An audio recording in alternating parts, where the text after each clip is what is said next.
Hi.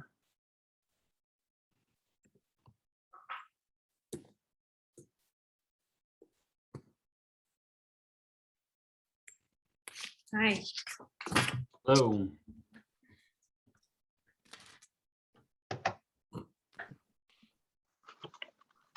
How's it going? Hi, me. I didn't see you at all today.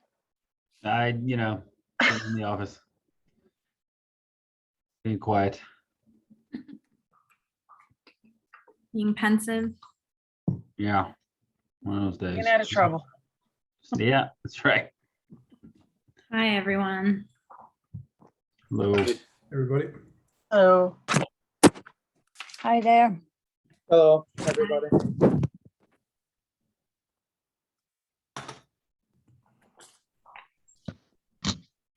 Hello, Stuart.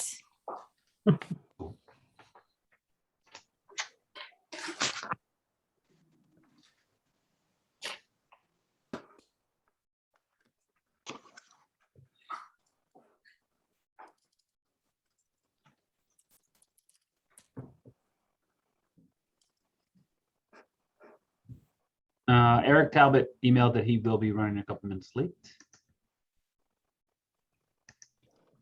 But I guess we have a quorum here at this point. Yep. Yeah. Who's in this last? Oh, Jonathan. And who's that last box? We have Isabel Nguyen and Alberto Fernandez and Nina Aaron and Seth Roy. So we have a quorum. David Chow now too. Oh, Cool. Why don't we get started then? It is 6 o'clock on the dot. All right, so cool. So we have a relatively kind of short agenda here tonight, but just we'll go through a couple projects, a couple issues, and I think we've got some folks here to kind of help us out just as we're moving forward on both of them. So I guess the item number one is 136 through 140 Croton Avenue, and I know we have a presentation here, and this is really kind of, I guess, do you want to just introduce what we're talking about here, Jaime? Yeah, so 136, 140 Croton Avenue is a new project. It's a pretty, sizable development compared to a lot of the projects that come forward. But the big change with this one is that it's going through the form-based code, which is a brand new zoning code that was developed during the comprehensive plan process and written in part by Jonathan Martin from BFJ Planning, who we have here with us tonight. And so the goal of tonight's meeting, at least for this section of it, is to sort of discuss how the form-based code works here in the village, how the planning board should, use it to review applications, and also, with some context of the actual application in front of us. So with that in mind, I hand it over to Jonathan. Okay. Hi, good evening, everybody. So I made a short presentation that will introduce the form-based code. I'm just curious, how many of you have looked carefully at the code and kind of got it figured out? And how many of you are maybe completely lost with it? Because it is a little bit complicated, mainly because it's different and foreign. I am not at all familiar with it. Okay. David, your video is showing up. We can see you.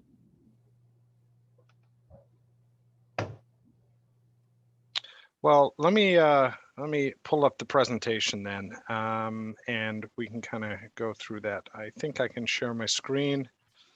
I can. So let me switch to this. I'm assuming everybody can see my screen now. Yeah. Yes, I can. Okay, great. So I put together this quick tutorial on form-based code, how to read it. And, the first thing that we need to remember when you're dealing with a form-based code, different than, say, the regular zoning that's most places, regular zoning sort of operates on districts. We draw an area and we say this will be a certain zoning district. And then the rules and regulations in there are what we're fairly common and we're familiar with, which is sort of building height, setbacks, overall FAR where it applies and things like this. A form-based code operates slightly different in that the regulating element is typically a street. And so, if you would look at something like this, certainly for greenfields, they usually begin with different street types because they don't exist. So they name the type of street. And the reason for naming that type of street is so that within the code, you can specify certain types of building street relationships that will go on.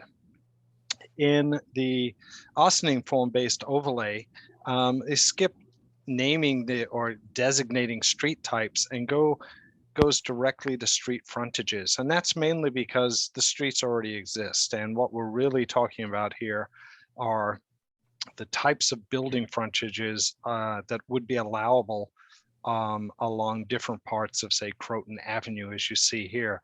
And so, the first thing you probably want to begin looking at when you're trying to understand the code is, okay, within this area that I'm looking at, I'm going to look at this thing called the regulating plan. That's early in the code, sort of shows the zoning district, if you will.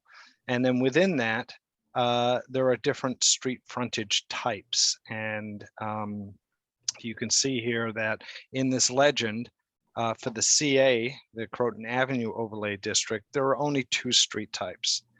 There's a neighborhood commercial street frontage, and then there's the neighborhood street frontage. Now, they have different parameters, and we'll get into that in the next few slides. But your first step should be to try and determine what is the allowable or permitted street frontage, designated street frontage along, say, a parcel that is under review before you. The second thing is that for all street frontage types, there are building frontage standards, and those come early in the code again. And really, this is sort of setting up the various elements that get specified with dimensions elsewhere in the plan. So you can see here, there's building frontage standards. It lays out a few things. First of all, if we look on the bottom of this drawing, we have a traveled way. That's the roadway, the right of way, if you will. And then we have a public frontage where there are some requirements along certain frontages here that you'll see. So we have a landscape furnishing zone, and then we have a pedestrian through zone, and then a frontage transition zone. And all of those together equal this public frontage. And then we have something that's very important, which is called the build to line. And the build to line sets the very, most forward point that the building could be situated. And you'll notice that in this example, here's the property line. And so you'll see that the code right down in this little area, it specifies that the build to zone, which begins with this line right here, it's called the build to line. That's actually set back on that person's property in this instance. And that's because this example shows that along this street, we want the building sort of set back a little bit and to give a little bit more of a transition zone between the pedestrian way and the building itself. So really, this section that talks about building frontage standards just kind of gives you a little bit of the nomenclature and how things are going to be looked at. You can interrupt me if you have any questions as we go. Right after that is the building placement standards. And you'll see that, again, we have the build to line shown right here. This is C. I'm sorry, D. We have that right here. It's kind of the same image. And then we have this thing that is called the build to zone. So the build to line sets the point where the building can be the most forward to the public right of way. And then there's a depth usually specified, and that'll be shown in the next slide. It's elsewhere in the code. But the idea here is that we have this sort of channel, if in a way, if you want to think of it that way, where the building sits in, and it can be forward, it can be back. Ideally, we do want to see buildings with some, we don't want to, 150-foot building that's flat along the way, but we don't want it going too far back, too far forward. And so this sort of gives this channel, if you will, where the building can move back and forth. And what you see here in table E2 from your code is that there are some specifications that were developed through the planning process. And one of them was how close a building could be to the front to the edge of the curb, right? And in this instance, that's kind of directing where the placement of the build to line would be. So you can see along here, the neighborhood frontage and the neighborhood commercial street frontage. These are the two that apply to Croton Avenue. It was determined that some newer buildings had been built too close. And if we look at the character of the rest of the corridor, a lot of the buildings are set back a little bit. And so wanting to avoid any future conditions like some of the other buildings that were recently built, it was decided that a 15-foot minimum from the curb should sort of define, where that build to line is. And then we also have this minimum sidewalk width that is allocated. So once you sort of get through the nomenclature and you've got the very basics of, how far back the building has to be from the street frontage, which if you think about it, is a little bit different, right? Because normally we have a setback and it's from the property line. In this instance, because the form-based code is about developing, positive buildings along the street, it's really beginning to operate off of elements of the street, not from wherever the property line is. So once you've got that sort of set, the next thing to sort of review is this element that is called permitted lot frontage types. And this is where people get a little confused. There are 10 frontage, types, lot frontage types allowed in your code. A common mistake is to think that, oh, I've got 10 different frontage types to choose from, and they all have different conditions, and I can pick whichever one.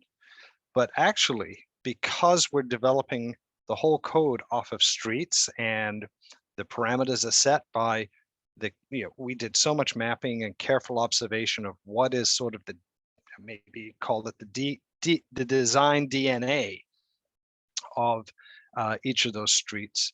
We developed frontage types. And so we know we have a frontage type for downtown, right? And that would be over here in this top one, FR1. That's a storefront. So that's sort of your most active. It's going to be closest to the sidewalk. It's what you typically want and you like and what you have already in your downtown. We have other frontages too. And so after you've sort of determined the frontage type, you understand the basics of the nomenclature and the setback from the curve, you want to be able to look and say, okay, in this street frontage type, what lot frontage types am I allowed to use? And you can't just use any because they're specified.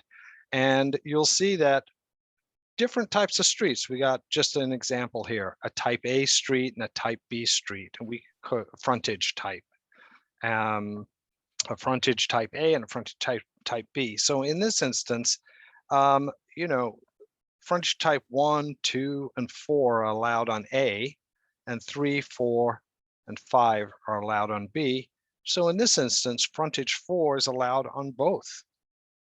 And if you look at this table over here, this is table F1 in your code, this will tell you exactly what is permitted and what isn't. So for example, if you look at this primary commercial street frontage, that really is your downtown. That's your most active street frontage. What are the types of lot frontages allowed? Well, you can see as you go across here, storefront, professional are permitted, but service and park, they're not. And so that's sort of the second dimension. The first dimension is the frontage. The second dimension is the lot frontage. And this table gives you a couple other very important pieces of information. First of all, the required distance, I'm down here now. Let me see if I can get my cursor to work down here. The required distance from the front lot line to the build to line. And so you can see here that in these very sort of intense, if you will, frontages, it's a 0. Other places we have none required. Then it will give you the depth of the build to line as measured from the build to line back into the lot. So here, if I go back a bit, here we go. Here's the build to line, and here's the depth of the build to zone. Again, creating that channel where buildings can sort of move back and forth. And it's perfectly conforming to the code. If somebody says, I'd like to put my building, you know, right up to the front of that, or I would like to put it right to the back.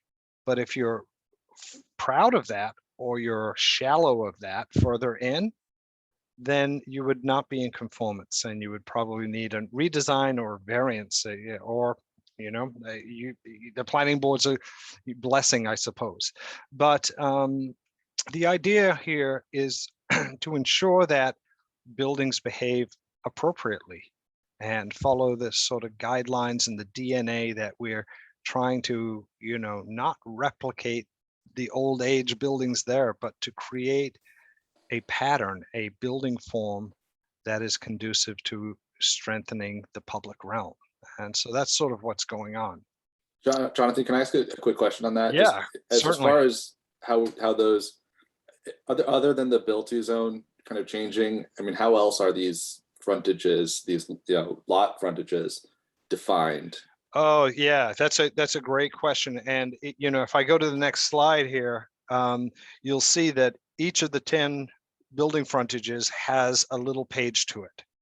And you know, that's the other, a bit confusing about this. You know, you say, oh, all these frontage, and then you go directly there. It's really key to look at this table first, see what's permitted, observe what the required distance is from the front lot line to the build to line and the depth of that build to zone, then go to these, and you'll see what these give you here. They give you quite a bit more information. And this is, you know, to answer your question, Seth, was it you that asked that question? Yeah. Yeah. They vary in, you know, quite a few of these elements that are here. The first element at the top gives you some basic description, its intent, its purpose, what we're trying to do here. The second one gives you some ideas on the minimum door separation along the frontage. What we're trying to do is we're trying to specify that you can't put a 100-foot building with one door at the end. No, we want spacing, we want entrances, because that is sort of part of the vernacular that we're observed. And each one is a little bit different, but they're all generated. And this is the, you know, the interesting thing about form-based codes and why they're really pretty cool, but there's so much work to create, is because there aren't these standards that just get taken and adopted. It's really done from the ground up by observing what are the extant conditions. For example, along the corridor, the Croton Avenue corridor here. The third element is allowed edging elements, and I'll talk about those in a minute, but they vary widely from lot frontage type to lot frontage type. The fourth element is the minimum glazing requirement. And you'll see here that this is the storefront frontage. So the requirement here, you can see it sort of right in the middle if you can read it. I'm sorry, this is pretty small, is a minimum of 65 feet of the street level, street facing building located between 2 and 10 feet above the sidewalk shall provide clear, non-reflected glass. And so that's to ensure that you do get a storefront frontage along this route. And then we have at the bottom, and this varies by size depending on the element, you know, or this the amount of information. It gives you a bunch of other details that are pertinent. And quite often we show a little diagram, and then this shows what, you know, a building to this code would kind of look like in a very sort of basic pattern.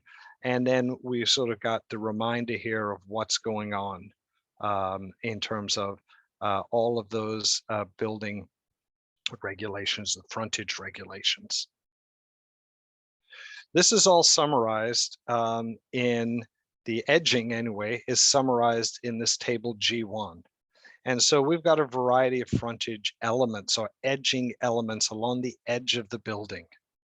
And so here we have a low wall, raised edge, stairs, ornamental fencing, privacy fence, planters, and landscaped edging. And you can see here again that now, if you remember back, if I go back, let me go back a couple of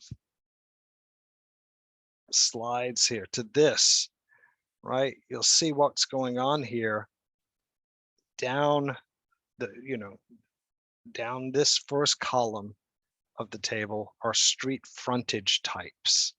If I go back to where we were, this table changes slightly. Now we're talking about lot frontage types. So we're essentially now, if you think about this, it's almost like sort of this Russian doll, right? You keep going in, it's the next level, next, and each one gives you a little bit more detail about that specific level. We've left the realm of street frontage types, and now we're in the realm of lot frontage types. And so that's what we see. And then we see the elements across the top, and we again get the same language. Is it permitted? Or is it not permitted? And then we've got caveats and so forth where they apply. So you can see on the storefront edging, you know, you're allowed to have a low wall, a raised edge. You can have stairs there that lead off the street. We don't want an ornamental fence there or a privacy fence. Planters, sure, and some landscaping, of course. And so these, you know, these vary, and not too much. You can see that this is, you know, quite permissive. You know, we're really aiming here to deal mostly with fencing. You can see where we do think fencing, whether it's ornamental or privacy, and right, privacy can be no taller than 6.5 feet. You know, we're trying to control for that. So along the corridor, frontage, for example, you don't get somebody putting up a 6.5 foot fence along that frontage. That, you know, that's something that, you know, we're thinking is inappropriate. A very difficult part of this code actually ended up being looking at the different conditions along Croton Avenue, and we have this hillside street frontage, lot frontage type. And that's because there are parts of Croton Avenue where you go down and you've got like a little wall, and then this hill that goes up, and then the building is up there. And so that was for a very specific area along the Croton Avenue. Right after this table is a little bit more description of what these edging tables, edging elements are like. They're not great images, but they're giving you and giving hopefully the applicant, the developer, the idea of what we mean here by planters and what we mean by stairs and so forth, or ornamental fence. And thereafter, the last part of the code is really sort of these design standards. And the design standards cover a few things, right? They talk about, you know, how to handle civic space, so landscaping and buffering in particular. There's some architectural guidelines, and, you know, I say here in the second sentence at the top of this, these can be thought of as supplemental design guidelines, because they were really designed to build off of the existing Austining design guidelines. So they complement that, and they give a little bit more further definition. And, you know, if we think about it, you know, I don't know, maybe we have a shared philosophy, I'm not sure, but the idea here is to try and give the applicant or the developer as much information as possible, so they kind of get it right the first time when they come before you. Included in this, and this is unique to Austining for sure, is some of the requirements about the civic space. And so I've highlighted these out at this location. And you can see that there is in the downtown overlay. This doesn't apply to Croton Avenue, but for downtown, if you have sites that are larger than 10,000 square feet, there is a minimum contribution of 7.5 of the total area of the development shall be created as, permanent civic space that conforms to the design guidelines. There is also an option at your discretion. I believe it's the Village Board of Trustees, but they would take your recommendation that 7.5 requirement could be forgiven in lieu of a fee that then could be used to enhance, develop, improve other civic spaces in the downtown. And the reason you have two options here is, we looked at the conditions and say a series of, sites that not really related to each other start creating these little, pocket parks and so forth. It could be quite nice. In other instances, it might be, better to identify a larger site or take some of the fee in lieu and, contribute to improvements to existing civic space in the downtown. And so this gave a little bit of of greater flexibility to you guys and to the Village Board of Trustees to make that decision, and also to give the developer some flexibility. It is interesting here to note that it is a decision by the village. There was discussion earlier this way, maybe it should be a fee in lieu and the developer makes that decision. I think we ended up deciding that it was much better for the planning board and the Village Board of Trustees to, and the village planner, Jaime's great at this, of looking at the conditions as they develop over time and making these decisions so that you sort of maximize this opportunity. You don't just get developers saying, it's easier to pay than develop a little bit of civic space. But if you've got a key site where there really should be a little bit of civic space, then you can enforce that in the code.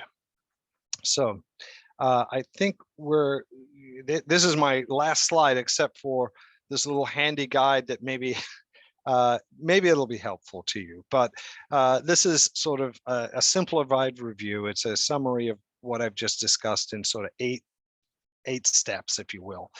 So we began by, thinking about what are the building frontage standards and the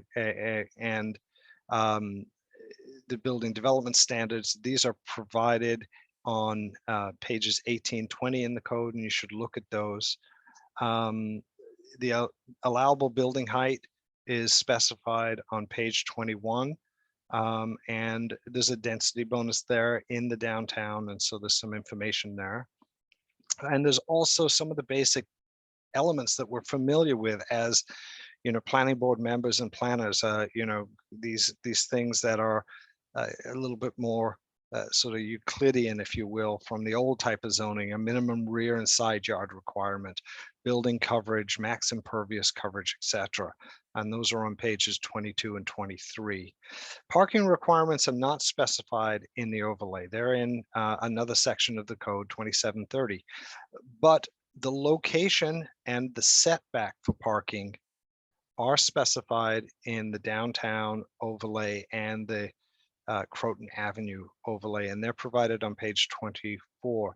Generally, the way to think about this is all parking must be 4 foot back from the build to line. And that is because if you think about it, this really talks about imagining the condition of surface parking. And so you have a building that is set right to the build to line. Then you have somebody come in and you can't put parking in front of that, but you can put it to the side of the building. And what we wanted there was a minimum of 4 foot back from the front of the building, that build to line, and to ensure that some level of, I don't know, hedging or landscaping would go in.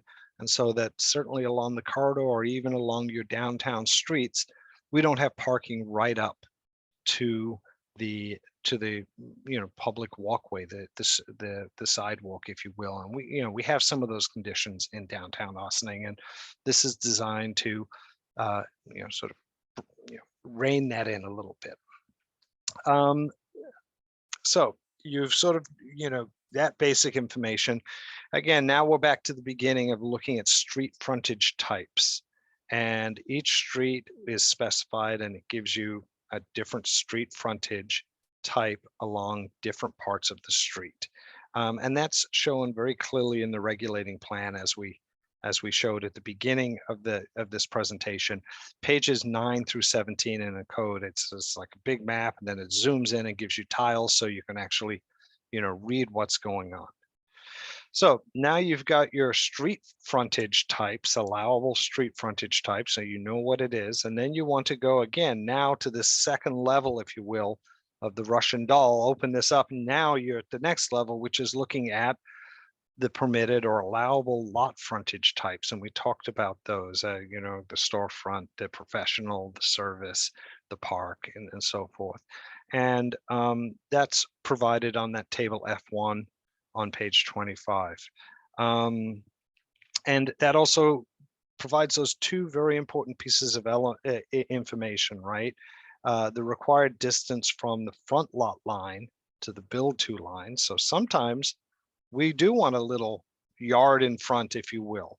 So you need to know that. And then you need to know the depth of the build to line, because ideally no frontages or parts of those buildings should be outside of that build to line. We have a channel there, fit within that, please, is the idea. And one thing I noticed, at least from doing the review for 136, 140 Croton Avenue, was that applicants, even really smart people like the crew that's working for this applicant or this developer, may not quite realize how the code works, and therefore I think they believe that, oh, there's 10 frontage types, so we can just pick whatever we want. Again, you can't, because each street frontage type has only certain lot frontage types that work. So then after you've determined which ones are permitted, which lot frontage types are permitted, or you want to go with, or the applicant is, they either specify it. And what I did in my memo to you guys, which I've revised this time around on the latest submission, was there was nothing specified. So I took the best guess and specified the lot frontage type that I think that would help assist the applicant the best. And so I looked at what the proposal was, and then I sort of reverse engineered it, if you will, to try and find the right, permitted lot frontage type that they would get close to here. So more details on those are given on frontage type, lot frontage type 1 through 10 on pages 30 to 39. And then you can look at the types of allowable edging elements. That's the table that I showed you. And then we have details on pages 41 through 43. And then the overall design standards that apply to all buildings and all civic spaces and so forth. This is really my last slide, unless we want to, move towards talking about this application in particular. Could I ask a question? And it's like really basic, and It's great. Yeah, go ahead. I apologize if you touched on this at the beginning, but in terms of the form-based code, does it supplant the existing zoning designations for properties, or what's the relationship between bulk and use in the traditional zoning code? Does this override everything? I'm just not quite clear on the relationship between the two and whether this takes its place. No, that is a great question. There are, really for Austining, there are not really too many things that changed in terms of bulk and so forth. We have a couple of items. So for example, let's give an example of one that hasn't changed. The overall height on Croton Avenue remains the same as the NC1 or the NC2, right? In downtown, there was discussion that if you opt in, you get a little bit more height. And when you go up, there was, I think this is a really neat element of the downtown overlay, is that you go up and you can't get any more additional height unless you step back the building, right? So the building steps back. So the idea there was to maintain that beautiful street wall you have down there and, have them move back. But the interesting thing about, the overlay is that we have to ask ourselves, why would anybody ever opt in to do a better building? Why wouldn't they just go with your village district zoning that you have right now, which is pretty good, and it's supplemented by great design guidelines. I mean, working on this, I was like, yeah, I just love a lot of the things that you guys have going. But, the idea here is creating a little bit of incentive to allow or to encourage the developer to do a better building. And so one of the things that changed downtown was this addition of a little bit, extra story of height as long as you step it back. That was originally proposed along Croton Avenue and then was ultimately taken out. And so the height remains the same along Croton Avenue at three, is it 3 or 3.5 stories? I should know, I just wrote this. Let's see, 3 stories and 36 feet. So that did not change. What changed in both is the allowable to use or to specify residential uses as a principal permitted use. And that is an incentive, right? And, you still can't put it down along the first story and so forth, or, there are some parameters on that. But, previously in both districts, and this was something that was held probably for a long time, and the planning board and the village board of trustees wanted to, they wanted to arbitrate and be the deciders on this, whether residential should go in here and so forth. But that is part of the, that may be the greatest incentive for developers to think about opting in to the overlay zone. And again, if you opt in, there's, in downtown, there's this, interesting and great requirement that you've got to contribute to the public realm through civic space or fees in lieu. So there's a give and take here that is going on. I know through the planning process, there was a lot of discussions like, wow, this whole plan is, pro-development. It really isn't. It's really about achieving a balance to do, to encourage developers to do better buildings that fit into the context and address the public realm as buildings sort of used to. And you guys know as well as I do that all of these things have kind of disappeared. And in order to do that, there's a little bit of a give and a take. And where the plan ended up was mainly on this little bit of extra height in the downtown and a little broader use or application of residential. Other than that, Michael, right?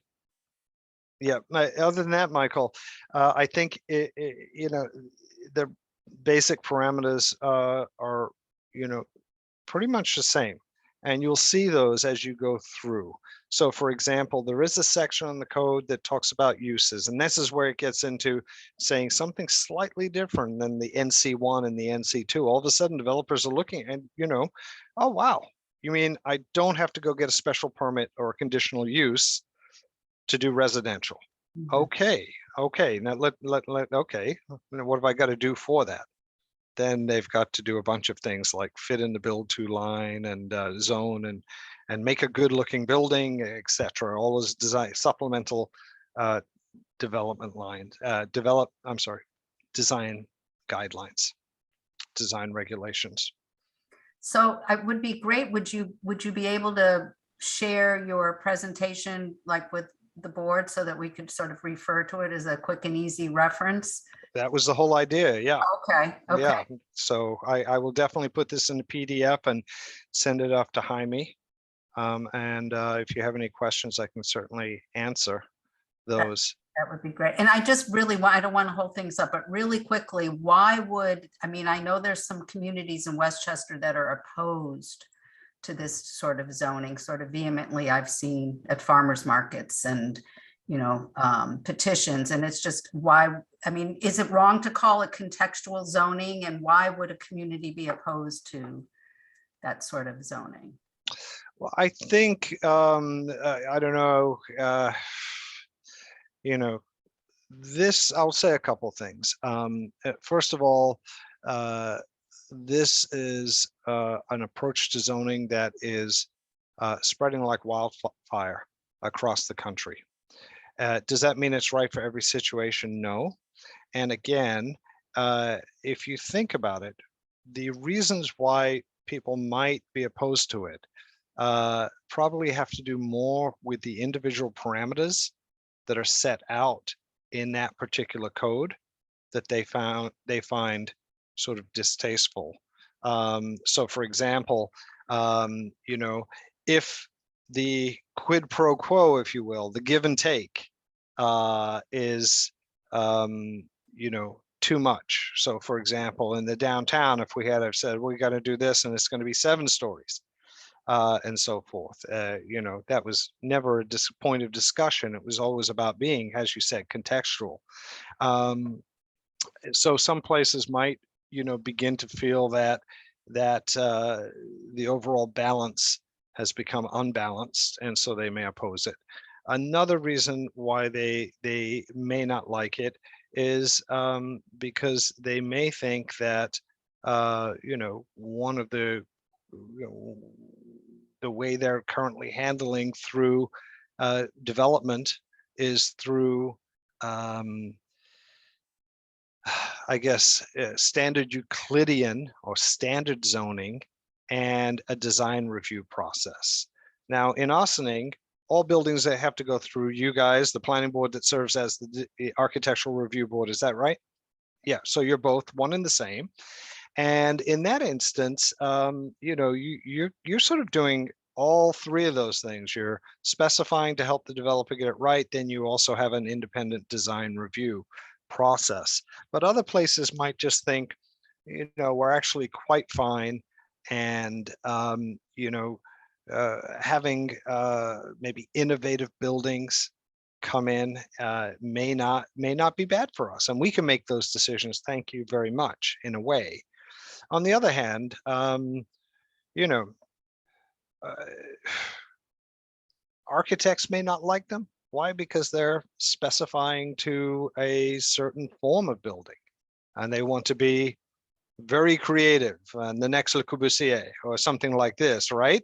And you know, the way form-based codes developed was out of this idea that, man, we've just had 60 years of this, and look what it's gotten us, right? In another dimension, form-based codes can be very, very helpful to architects by laying out the specified rules. There's nothing that says you can't do a modern building. It just has to address the street correctly.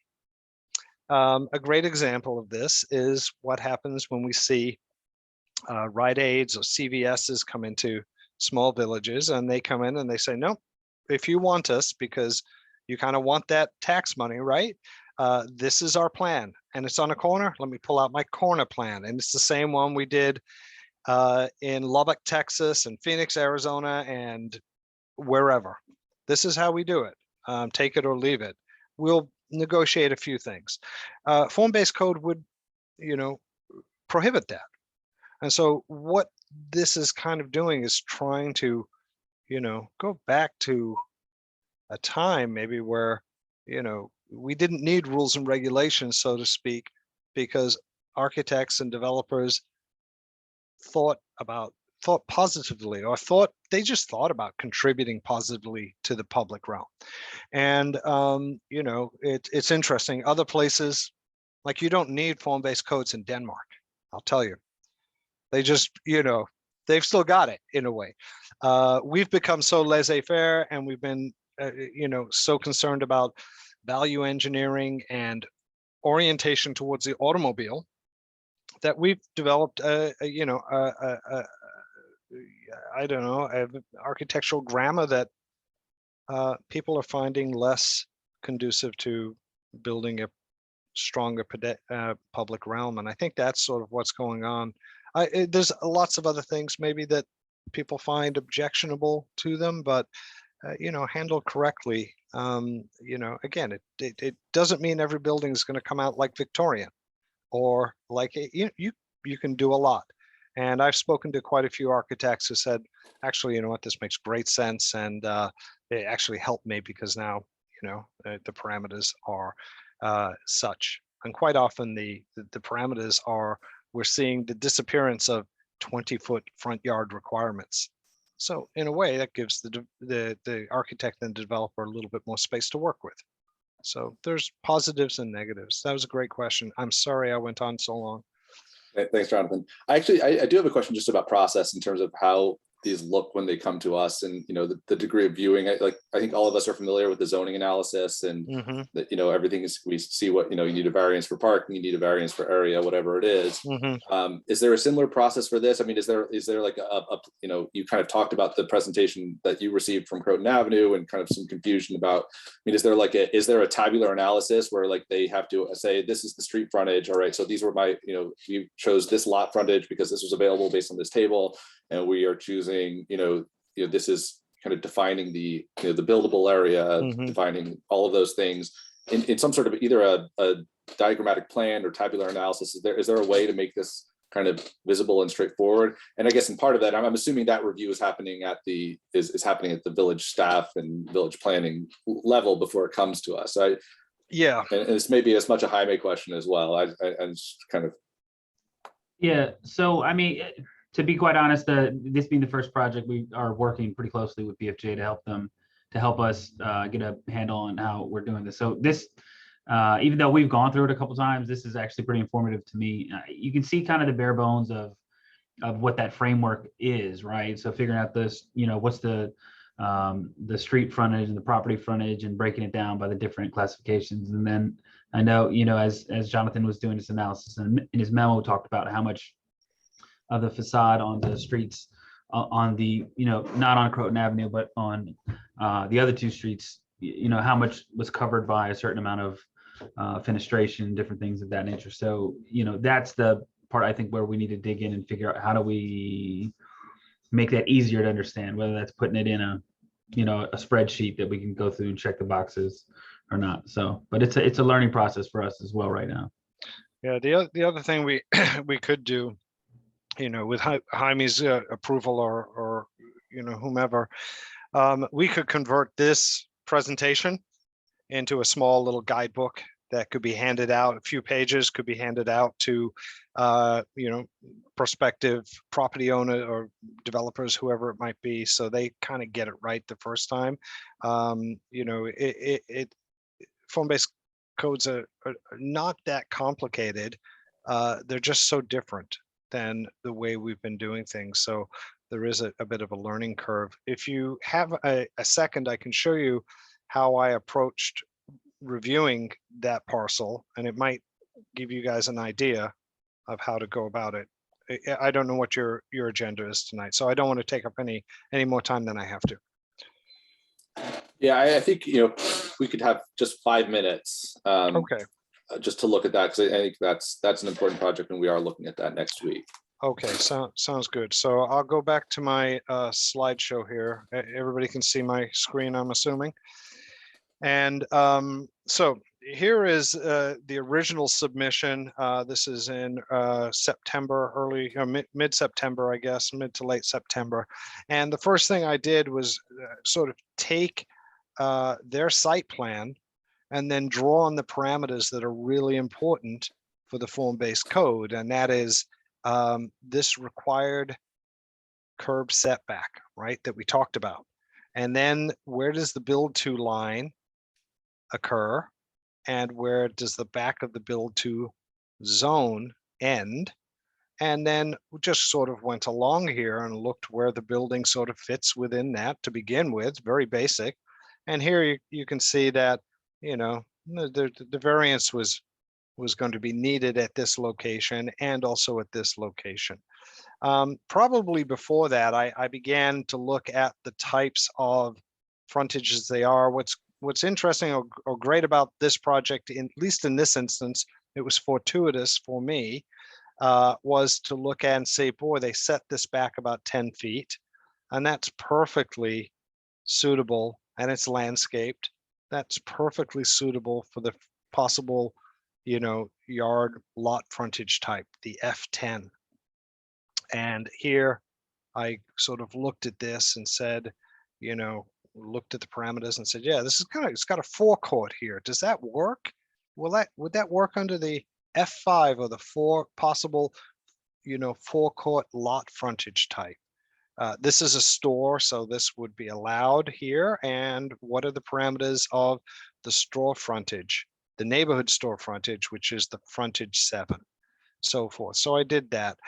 The other thing that I found helpful, and you know, this could actually be sort of created for all of the different frontages here, would be you know, a table that gives us the basic information. And you know, before I could do this and draw this line, I had to determine what is the build to line minimum distance from the curb.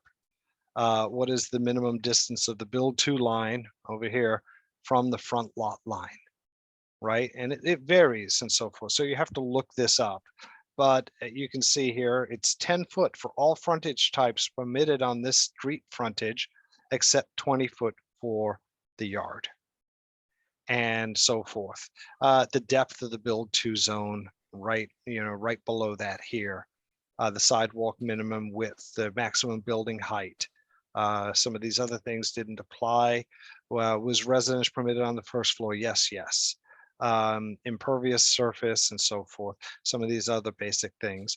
And then finally, when I got down to looking at, okay, if this was going to be a forecourt frontage, what are some of the interesting things or the key things that I need to know about that? Okay, we have to average 80 foot between doors. Does he, you know, does this applicant meet that? They do. Glazing requirement, 30%. They do meet that.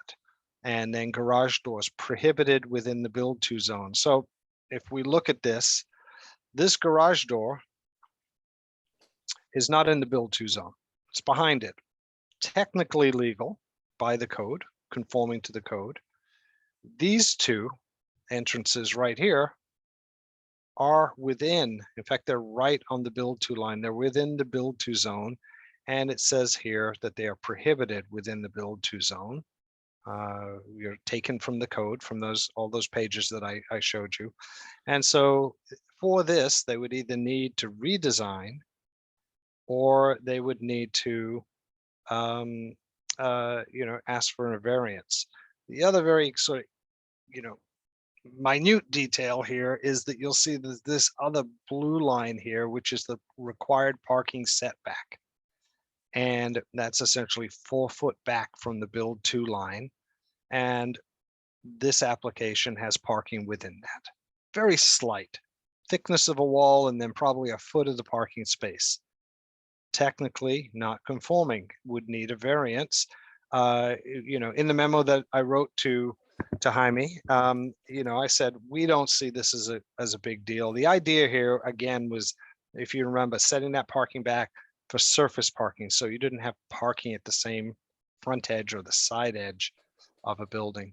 Can I just ask, because you're talking about variances, and you know, what's the variance process for this? Is this a zoning variance? Is that what's? Yes, this would be, yeah, same variance process that you always use for any zoning variance. Okay. All right, and then we'll just kind of finish this up quickly because I know we're. Yep, we're well, kind I'll of stop running low. there because I've revised this memo based on a revised submission. I don't need to talk about this because I'll be sending this to Jaime forthwith. Excellent. I think one thing that's worth mentioning before moving on to the next subject is that when they first put together their application, they tried to put it together as best they could with a form-based code. Upon reviewing it, and Jonathan giving his initial review, they did modify it to try to become more into conformance with the form-based code. When we were originally putting together this form-based code, I think there was some concern. Certainly, I had some concern that the Croton Avenue form-based code would not really, have a lot of appeal to developers because it's a lot of work and it doesn't really come with, a ton of extra reward here. So I'm was pleasantly surprised that Croton Avenue became the first project or the first form-based, district to have a project come out of it. And it does seem like the developer is interested in following it in as much as they can. Although there's, some obvious large deviations from what the code allows and what the project is proposing. So. Awesome. All right.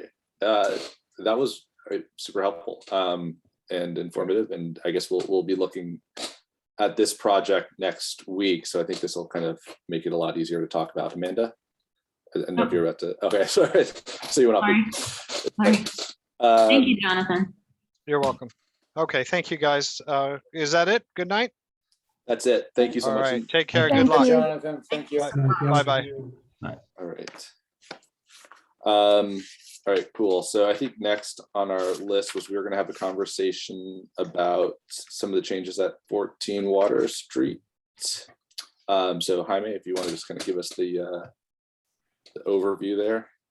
Yeah, so where we left off last month was that we were asked to put together the negative declaration draft. And so we started working on that, a negative declaration draft, in order to start to prepare a document that you could look at and consider in order to finalize the seeker process. So when we did that, there's a lot of different components that you have to ask and check through. And when we sort of started to get hung up on was questions about the impact on trees. We had some comments from the EAC that requested that something be done about the trees being removed, if they could be replaced off-site, or if they could, the planning board could have some sort of, thought process in trying to help that out. So, with that in mind, we do have the tree permit process. So the planning board does need to make a decision to permit the applicant to tear down large trees. There are, I think, either 3 or 4 large trees that would require a permit. And so I think, that's a big part of what we want to talk about today, and in general, the seeker part 2 and 3 of the EAF, as well as the neg deck document. And so with that, Amanda, I'll let you kind of talk a little bit about the tree permit and what our options are here. Sure. So hold on, I don't have the code section in front of me, but I will pull it up. Yeah, so for the DBH size trees that the applicant is proposing to remove, like Jaime said, I believe there are 4 of them on site. That size tree requires the applicant to obtain a tree removal permit from the planning board, and there can be conditions attached to the tree removal permit if you decide to grant the permit. So since the applicant's proposed development is pretty much takes up most of the site, which they are allowed to do by zoning, we discussed internally that perhaps a good way to address environmental impacts of the tree removal is to propose planting of new trees off-site. And we asked the building inspector to get in touch with the village arborist to go and evaluate the on-site trees to help us, finish up the language in the negative declaration about the condition of those trees, and also to help your board propose any replacement trees, type of trees, location of those. So I don't know, Jaime, if the arborist has been able to go out since we last spoke, if there's any movement on that yet. Joe? Oh, Joe, you're here. I'm sorry. Yeah, we have Joe today. So. Well, the arborist was informed, but I don't know when he's going to be there. Okay. And he's got the information, but he hasn't responded to us yet when he's going to be there. All right. So I guess let's just start by the board, having any sort of a dialogue about this issue on the trees. Maybe, Jaime, it would be helpful to pull up that part of the part 2 where it talks about, plants and animals. And it could help, some discussion on this. Yeah. Let me, I mean, would the arborist be able to make recommendations of where else in the village trees might be, recommended, or if they're, whether in parks or empty tree pits, or is that kind of outside of his purview? theoretically, we could ask the arborist if they wanted to weigh in on that. I think that we may want to ask the DPW commissioner, who probably has a better familiarity with tree wells, empty tree wells.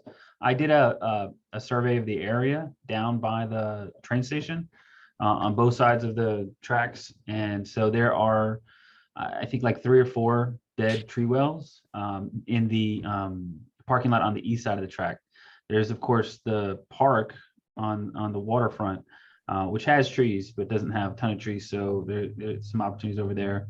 And as you go up into the downtown area, there are, a couple of sites where there might be a couple of tree wells that are available. So it just depends on how many trees and where you want to put them. The village did go and put in a bunch of trees in one of our parks here earlier this year. So in a certain respect, go ahead. I'm sorry.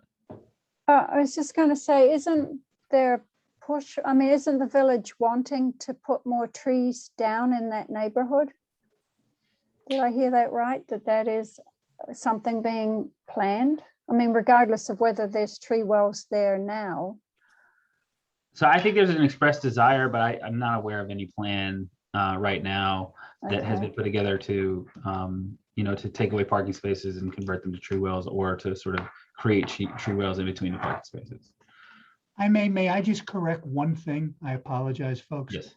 The tree permit itself is actually granted through the building department. What happens is this board would indicate that, it would look at the request for tree removal, but the actual permit comes from the building department. It is not issued by the planning board. I just want to. Yeah, that's right. Sorry about that. No, that was me. That was my fault. So just one thing, generally, because I saw that the comment from the, I guess it was the environmental committee, had said about the taking out a tree, replace it with another tree. But more usually, in my experience, if you're taking out a tree, what you replace it with is equivalent DBH. So rather than a single tree, you might be putting in 10 trees because they're smaller. And then, is the issue of the care of those trees over a certain period of time, or whether they would need to replace them if they drop dead in a year or whatever. Now, I know one of the issues that we have, unfortunately, is that what you recommend or what you are suggesting is in fact what is the process in a number of municipalities in Westchester. It is not in the Village of Ossining code. So we're sort of trying to do this, understanding that there should be a condition potentially in a site plan resolution dealing with this particular issue. But on a more global basis, the current tree ordinance in the village only deals with mitigation, or only deals with basically, tree replacement, where in a very limited circumstance, as well as dealing with the issue of what happens if the tree does not survive. Generally, I think under the village code, it's if with you have basically, if something happens to the tree within 2 years, the person who puts it in has to basically come in and replace it. But the actual idea of what do you do in terms of, the analogy would be the village's new freshwater wetlands ordinance, at a minimum of 1-to-1 mitigation, but sometimes it can be in fact more than that. That's actually not within the code for this, but it could be made a condition to a site plan resolution. Yes, yes. And Stuart, you're right. If the code says that if all trees which fail to survive for a period of 2 years following planting shall be replaced by the permit holder. So to be clear then, while the tree permit would be issued by the buildings department, we can put conditions on the site plan to allow for the removal of those trees, and those conditions could include replacement of those trees off-site. Well, I think that the idea is to do it not just there, but also within the negative declaration. If you pass a negative declaration, to state within the negative declaration that one of the conditions of approval will require the replacement of trees and at a certain level. And so if the DBH, the combined DBH of the trees over here are like 40 inches, then you would say we want to replace it with some equivalent of 20, 2-inch DBH or 15, 3-inch DBH trees to approximate, what was taken out, and also add that condition that was mentioned a minute ago about ensuring that they live for 2 years. And I do want to just be clear that you are the approving authority. The planning board is the approving authority for the permit. But as Stuart said, the building inspector is the one that actually issues the permit. So you're actually in charge of making the decision on whether the permit is granted or denied. And there can be conditions attached to that permit in addition to the site plan approval. But Stuart was just clarifying who issues the actual permit. You're the one actually approving or denying it. Got it. So we kind of need to know the exact, caliber of the trees that are being removed, right? I mean, that's kind of like our first step, and get the assessment from the village arborist. You'd want to know, I apologize, Amanda, you'd want to know the DBH, you'd want to know the type of tree, you'd want to know basically what would be a fair replacement with regard to those trees. And then as to the issue of where, that would probably be more, also that would, you'd want input in that sense from our recreation superintendent, might, in terms of where that might be. Some of you may know that we did get a grant recently and put a lot of trees into Nelson Sitting Park. And so there are places that certainly can be considered. But the first thing would be in terms of the particular tree that's going to come out, and basically, replacement, if you want to call it in a sense, replacement value, and take it from there. That's really why you want to turn to your arborist. Yeah, so these are the trees that are being removed. There's an 8-inch and 12-inch tree here, a 16-inch tree here, 12-inch tree here, and a 12-inch tree here. Right. So you do have the DBHs listed based off of their survey. We just need the arborist to go out and verify those. Right. To make sure that they're correct, and also come up with recommendations maybe on tree types to replace them with and things of that nature. But yeah, and what these actually are, because they just say tree, they don't say what they are. correct. So I had one other question. They're building pretty much to the lot line. I know they stepped it back a little bit, and I think we had said in a previous meeting with them, they had mentioned a tree that wasn't on their property, but was very close. Yes. So I don't, as far as I'm aware, there's nothing in the code, but the concern is what happens if in the building they kill that tree by cutting off a bunch of its roots. Well, we have Joe Tremelli here, And Joe, did you want to, because we did discuss a little bit about what their design plan is here, and do you want to I talk? a know little they bit had about that? mentioned it, and it always concerns me when you're building nearly to the lot line about killing things next door. Yeah, and Jaime, I believe in their plan set, I forget which sheet it is, but there was an inset that actually, they proposed two alternatives. One would be to obtain an agreement from the adjacent property owner to remove the tree. And the second alternative involved modifying the foundation for the patio, which would provide a little bit more of a setback to the tree and the root structure. You know, maybe since the arborist is going to visit the site anyway, it may be worthwhile for him to take a look at that tree specifically and the proposed distance that they provide in their alternative, should they modify the foundation. And just see that the arborist agrees that that's enough space and enough clearance to protect that the root structure of that tree. I think that at least I've asked that the arborist also look at that issue, because I know that the board had discussed that at the last meeting. So hopefully while he's there, he can do that. Yeah, I think in looking at the plan, I want to say it was approximately, I want to say 12 to 14 feet from the tree with the modified foundation. But I guess the question for the arborist, you know, whether or not he thinks that's enough. Those aren't the latest plans, Jaime. No, we have those here. I'm just pulling them up right now. I'm trying to see if I can get them.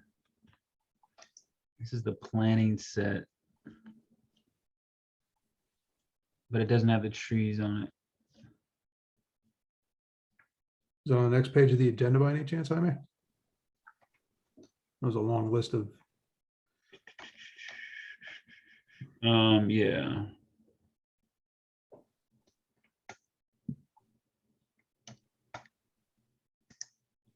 No, it's just, this is everything for this agenda. What is the address of the adjoining property? Do we know? Seeker Road. Oh, it's not a Main Street address? I don't believe so. Let me pull it up. Okay.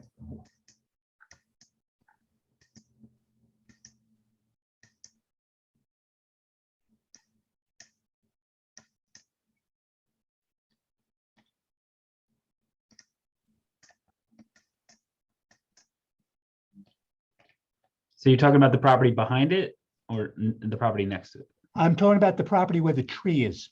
Okay, that is the property behind it. And that is 27 Seeker Road. Okay. Thank you. I just want to. I have the plan that I'm referring to up if you'd like me to. Yeah, if you can, because I'm having a hard time finding it. Yeah, just let's see.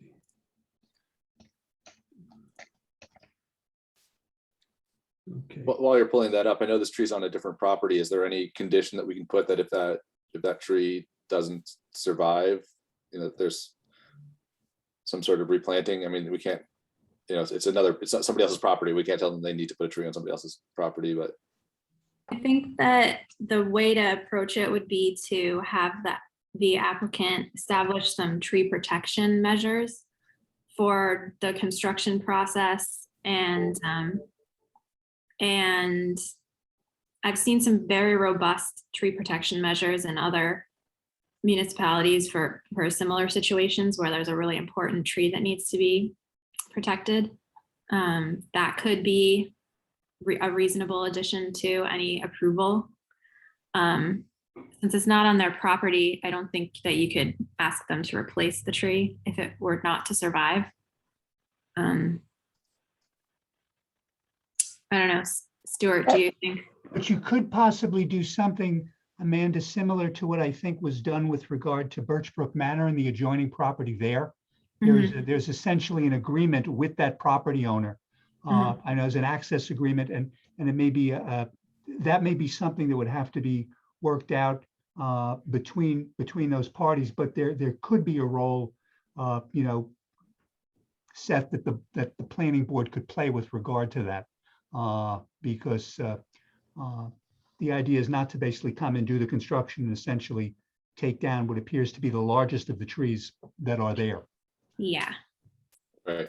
Yeah, and an access agreement could allow for better tree protection, you know, to be put in place. And that tree protection plan would be vetted by Joe and the arborist, Yeah, yeah, Joe Tremelli, sorry. yep. Definitely the arborist and Joe if he wants to, but definitely the arborist. Okay. Okay. Okay. So these were the two alternatives that they proposed. Option one would be to build the building as originally proposed and have an agreement with the owner on the adjacent property to remove this tree. The second option, if they couldn't secure that approval, would be to modify the foundation for the patio. This isn't dimensioned, and they haven't shown the tree on this plan conveniently, so it's hard to say right now whether or not this works. But as I said, it's maybe we can get at least this information, the dimensions and the setback, and at the same time maybe ask the arborist what he thinks that minimum setback should be for any excavation, and that could govern or would govern where this modified line would go.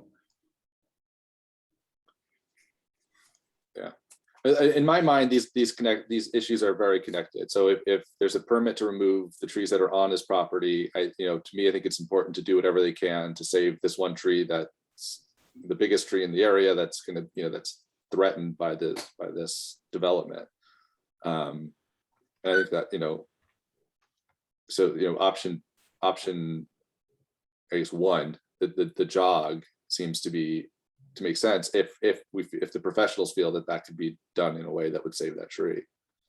I mean, that's another thing for the arborist to consider when he's on the site. If you look down at the lower portion here, the tree canopy, and I don't know how true this representation is, but in looking at the canopy and where the face of the rear of the building would be, whether or not that tree is going to need to be pruned to allow the building to be built is something else that should be evaluated. I just got word from him, by the way. He was at the site today. So I think tomorrow, Jaime, he's gonna contact you tomorrow to just discuss this and come out and give you and he said he was gonna give you basically a report that you could use for the before the meeting for Tuesday. All right, great.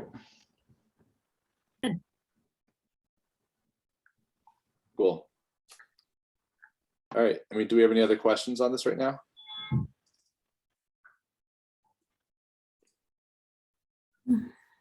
So, I mean, I guess, as far as I guess Amanda and Jaime, as far as the neg deck though is concerned, in terms of what you have, I guess,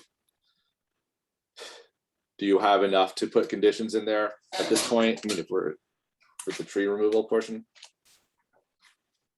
I think we need to know more from the arborist before we Okay. go forward with that portion of the neg deck.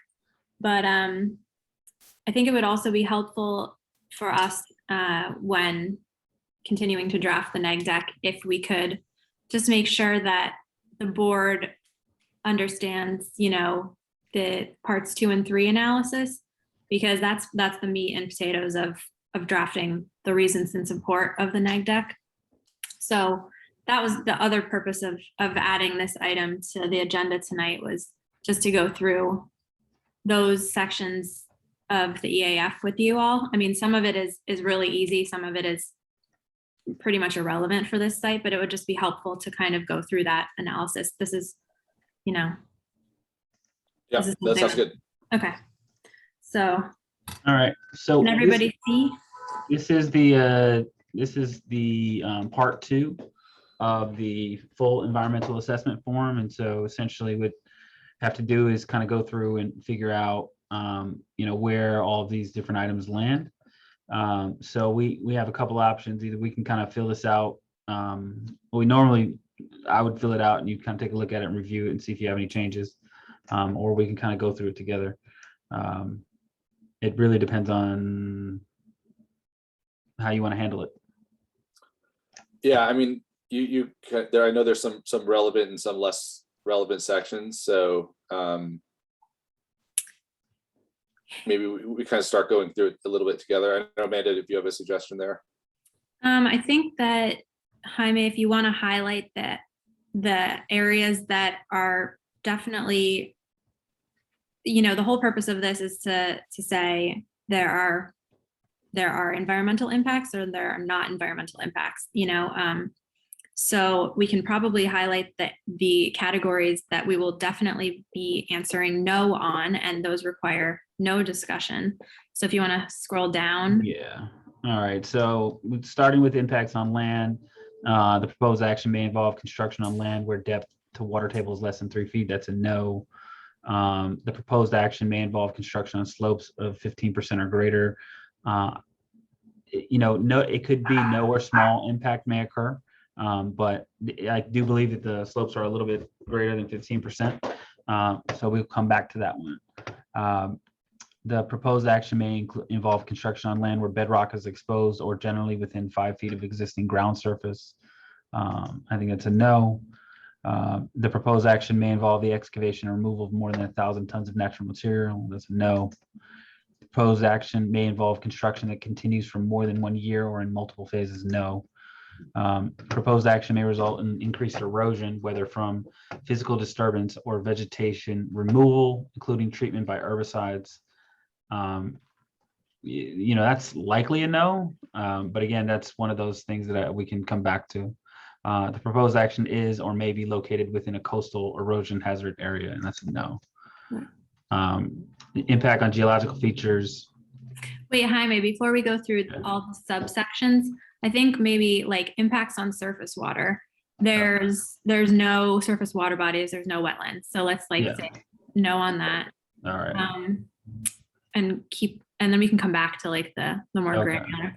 Do you want to? So yeah, that's fine. So impacts on groundwater. There could be. Could be. Well, no, it will not introduce contaminants to groundwater or the aquifer. So no. No. Yeah. And if anybody disagrees, or if anybody just feel free to interrupt. Yeah. Impact on flooding. The proposed action may result in development on land subject to flooding. I would say no. It's not in a floodplain, right? No, it's not in a floodplain. I'm sorry to interject. Wasn't that an issue, though, that was raised in some of the public testimony, that the site was indeed subject to flooding on a regular basis, or am I making that up? No, I do recall people asking, sort of mentioning, we in fact got a comment from a neighbor with concern about runoff, but that's a different issue than flooding. Okay. So the issue of runoff that may be created from construction has to be dealt with but it's not in a floodplain, right? It's not at all in a floodplain. It is near to a floodplain down the street, but this site itself is not on a floodplain. Okay. Impacts on air. The proposed action may include a state regulated air emission source. No. Impacts on plants and animals. This is the one where we just we start talking about with the trees. So let's come back. We'll come back to that one. Impact on agricultural resources. There are no agricultural resources on the site. Okay. Impact on aesthetic resources. The land use of the proposed action are obviously different from or in sharp contrast to current land use patterns between the proposed project and scenic or aesthetic resource. I think that we should, I don't know all the subsections of this, but let's come back to this one just for sake of argument. Yeah. Impact on historic and archaeological resources. Proposed action may occur in or adjacent to a historic or archaeological resource. Not that I know. No. Impact on open space and recreation. Proposed action may result in a loss of recreational opportunities or a reduction of an open space resource as designated in any adopted municipal open space plan. No. That's a key qualifier here, because although this lot is currently vacant, it has to, for this to kind of apply, it has to be a designated open space resource. And this is not a designated open space resource, just for clarification to the board. Yeah. Impact on critical environmental areas. The proposed action may be located within or adjacent to a critical environmental area. It is actually in a critical environmental area.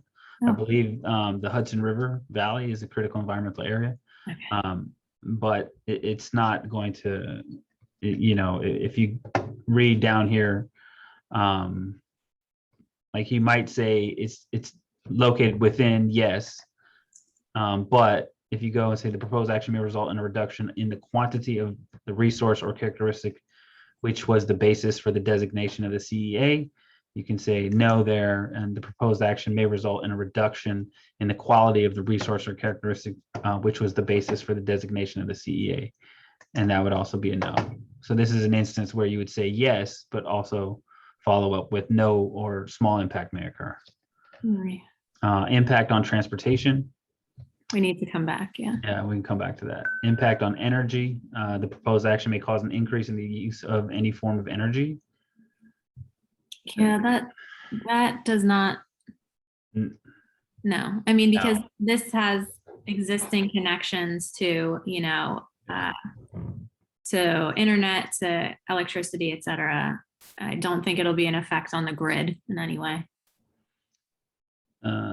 No. Well, I mean, we could say, even if we said, again, yes here, and then answer the question, will it require a new upgrade to an existing substation? No. Will it require the creation or extension of energy transmission supply to serve more than 50 single family or two family residences, Right. or to serve commercial? That's a no. Proposed action may utilize more than 2,500 megawatt hours per year of electricity. No. The proposed action may involve heating and or cooling of more than 100,000 square feet of building area when completed, and that's a no. Yeah, and even the second item where there are going to be some commercial uses, but it's going to be a small impact, like you. Yeah. Yeah.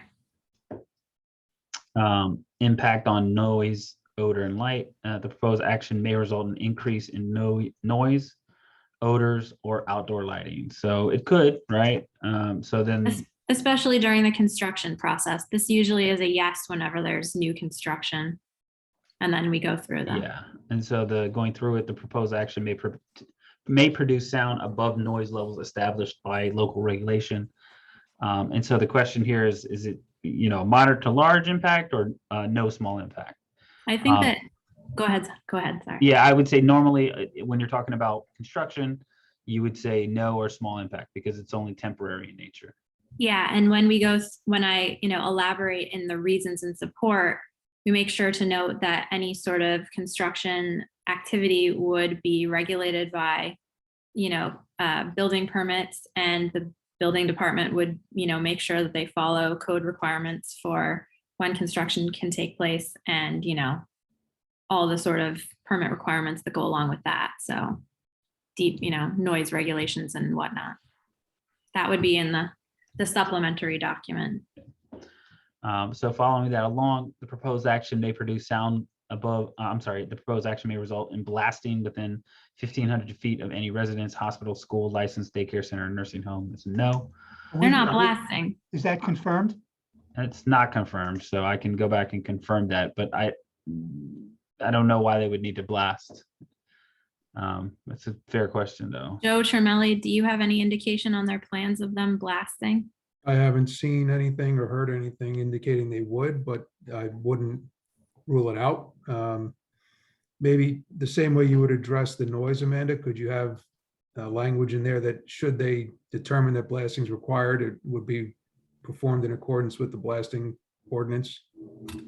Yeah. Yeah, that's definitely something to get clarification on, though. Okay. And the proposed action. Well, wait a minute, Seth, sorry to Yep. interrupt you, Jaime. I know this is a work session and we want to keep this between the board members, but if they're able to, we do have members of the applicant's team here. If you want to ask them a quick question, just throwing it out there, maybe they can give you a quick answer on that. I mean, we're going to be exploring this anyway. So, I mean, this is an answer that I think we can get. So I don't, Okay. you know, if a few more come up in this conversation where we feel like would be helpful, maybe after we're done, we can bring them in to answer those. But I think for now Okay. we're good. Fair enough. Just figured I'd ask. All right. The proposed action may result in routine odors for more than 1 hour per day. That's probably a good question to follow back with the applicant as well. I would assume not, but it is a construction site, so it's good to get them to qualify. what's going on there. The proposed action may result in light shining onto adjoining properties. Well, that again, we'd need to make sure that they follow, applicable conditions in the building permit and all village requirements for when they can be doing construction. So there's no like night construction or anything like that with big lights or anything. But that's inherent in the building permit, and we would make sure to put that in the reasons and support. Yeah, and it sounds like a lot of these construction related items, I mean, on top of the fact that they're regulated by the building department, they're also temporal, right? So which limits the scope of it. Yes. Yeah, I mean, yeah. The next one is the proposed action may result in lighting, creating sky glow brighter than existing area conditions.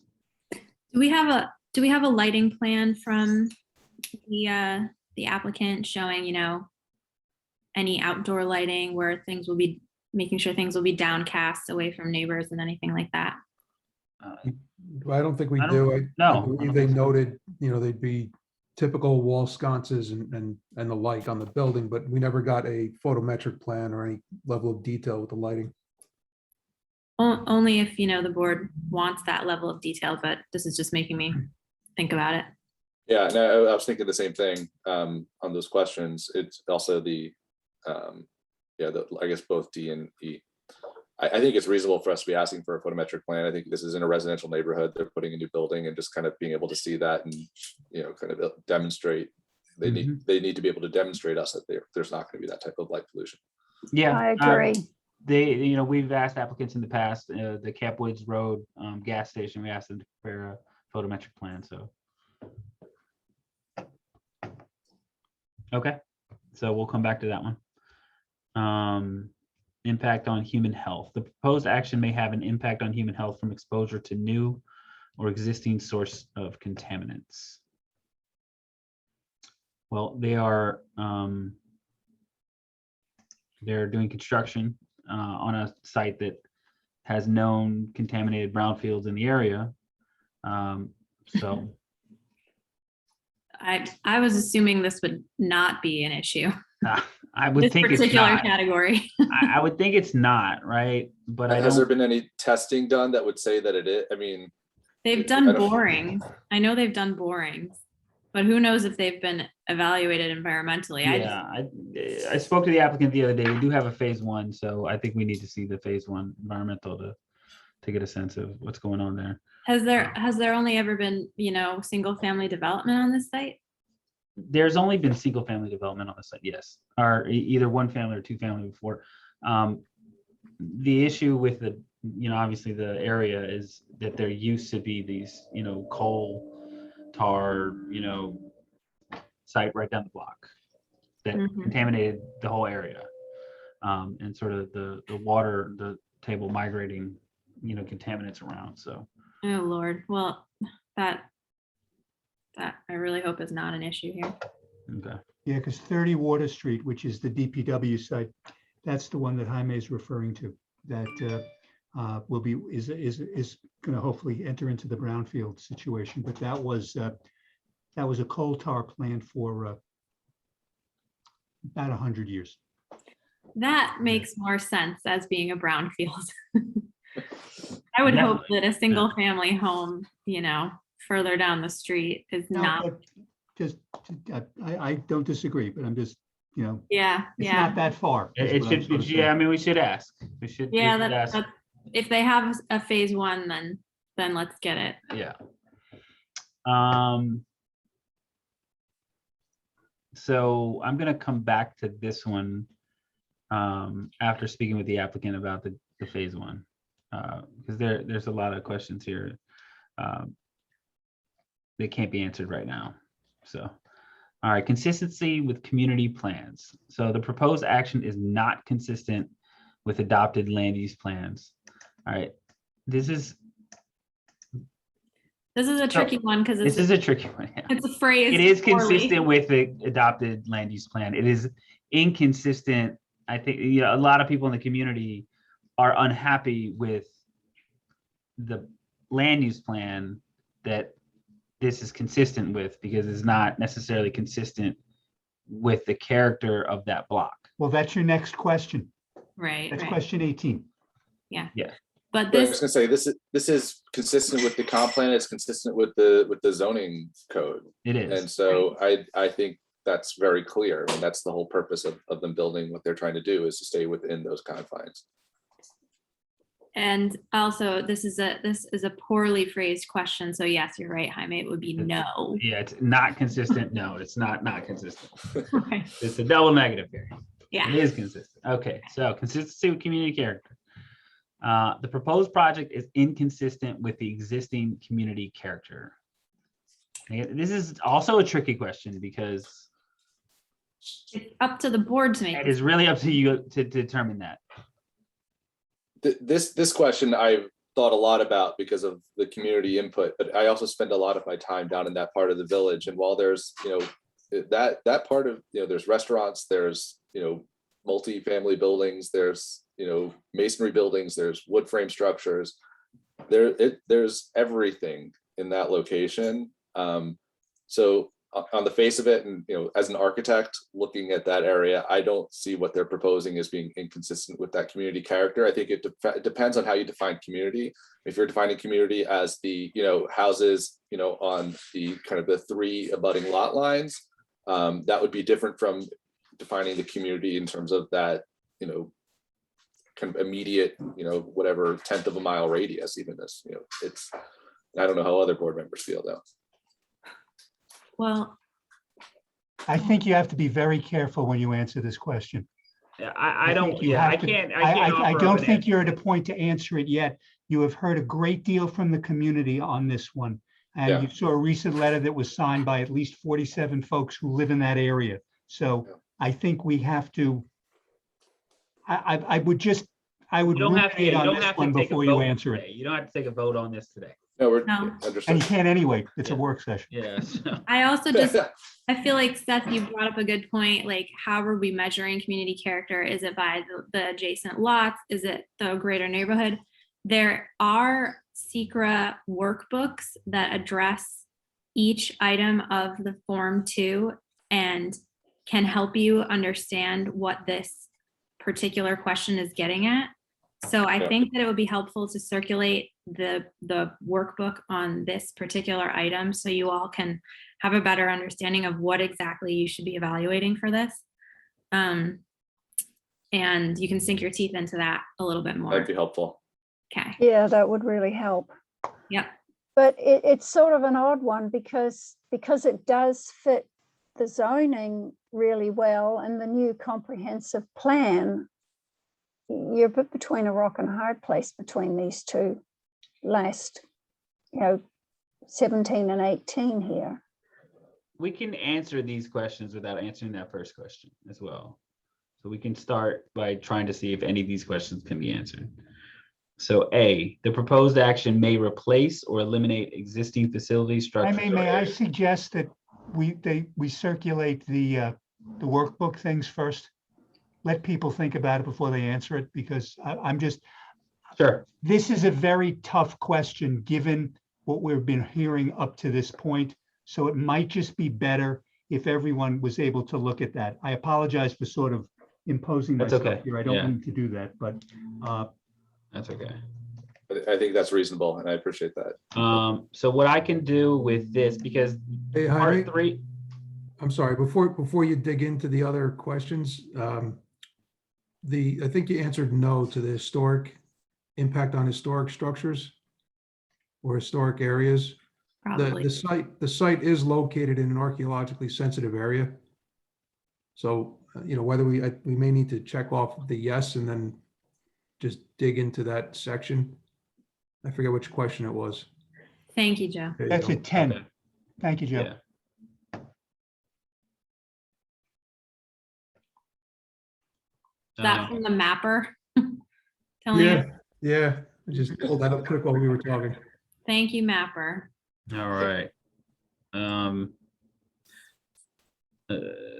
the proposed action may occur wholly or partially within or substantially contiguous to any buildings, archaeological site or district which is listed on the National or State Register of Historic Places, or that has been determined by the Commissioner of the New York State Office of Parks, Recreation, and Historic Preservation to be eligible for listing on the State Register of Historic Places.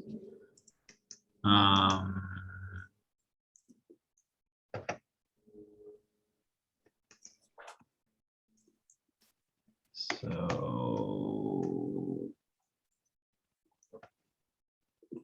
I'm trying to.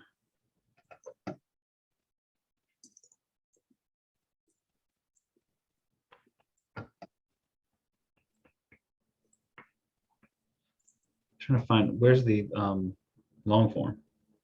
I mean,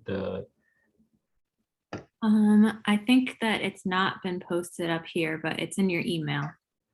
That's where I found it when I was looking, all right. and it should be posted. Okay, yeah.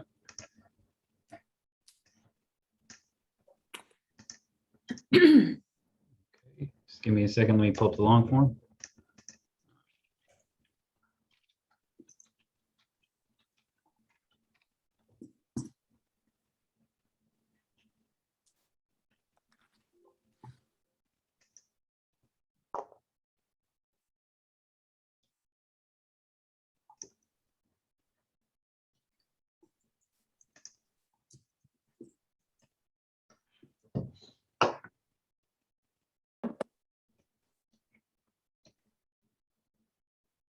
Amanda, do you have it? I can email it to myself because I have remote desktop access. So just give me a second.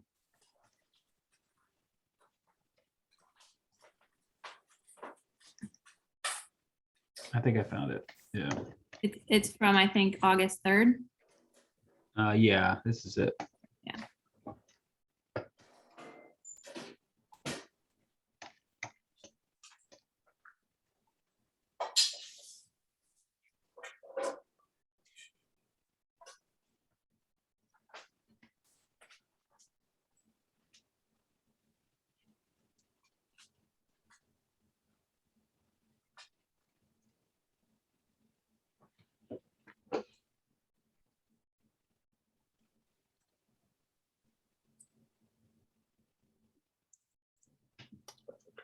So it's the Ossining Railroad Station that's on, it's sort of state register, national register eligible. So that's appears to be it. Got it. So with that in mind, just proposed action may occur wholly, partially within, or substantially contiguous to any buildings, archaeological site or district which is listed on the National or State Register of Historic Places, or that has been determined by the Commissioner of the New York State Office of Parks, Recreation, and Historic Preservation to be eligible for listing in the State Register of Historic Places. I would say no or small impact. I mean, it's next to the train station, but the building's not going to have an impact on the train station. So, Not on its archaeological significance. no. The proposed action may occur wholly or partially within or substantially contiguous to an area designated as sensitive for archaeological sites on the New York State Historic Preservation Office Archaeological Site Inventory. No. It only mentions its location proximate to the train station. And the proposed action may occur wholly or partially within or substantially contiguous to an archaeological site not included on the New York SHPO inventory. How is No, that normally even researched? Yeah. The only property that I'm aware of that's a building that's not the railroad that's sort of closest by is on Main Street. It's one of the older buildings in the village. That's the old brick building? Yeah, but it's not contiguous to it. Nope. Mm-mm. So it's not within it or contiguous to it. Mhm. Okay, it says if any of the above AD are answered moderate to large impact, none of them are, so we can skip over this piece. Okay. All right. Sorry, so starting back at the beginning. So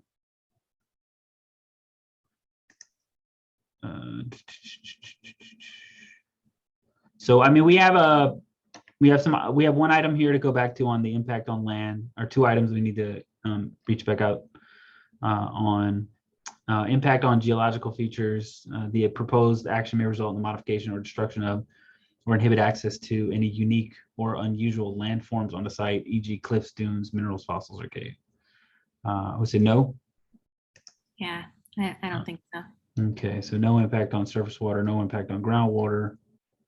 Let's go back to surface. Groundwater, is there somewhere we can talk? I mean, the groundwater, does it talk anywhere? Yeah, I don't think groundwater is the appropriate place, but maybe at least for the flooding, do we say yes and then go through the below items because that has been raised as a concern? Is it flooding or surface water? Well, that's why I was trying to see, maybe is it on surface water, but I feel like there was discussion of flooding as well, especially with the last storm, that it wasn't just, but I could be wrong. No, it's been raised. I mean, runoff, so creating runoff, right? We have creating runoff to your neighbor and flooding are two different types of issues. Yeah, but I don't feel like the discussion yeah. was runoff. I do feel Well, yeah, I guess what I'm saying is, for the purposes of seeker, the purpose of environmental review, creating runoff on your neighbor doesn't mean that it needs to get an EA. It's like, if this is considered a positive declaration, then that means that they need to do an EIS, right? They need to do a really big environmental impact study. Runoff on your neighbor's property is not something that like triggers an environmental impact statement. It's something that triggers the board to say, we need to put conditions on your site plan so that you don't create runoff. Now, if it's a huge amount of runoff that you're creating, that's one thing, but a normal sized, property like this, which isn't particularly big, it really doesn't even have the ability to create enough runoff to trigger an EIS. So again, it's sort of the question of whether it's a large impact or a small impact here. Could you scroll down to 3H? I was trying to read it. That talks about soil erosion and stormwater discharge. That may lead to siltation or other degradation of received water bodies. Yeah. So that gives you context here. Yeah. Of what would constitute a potential moderate to large impact. I don't think we have any receiving water bodies in the direct vicinity. No.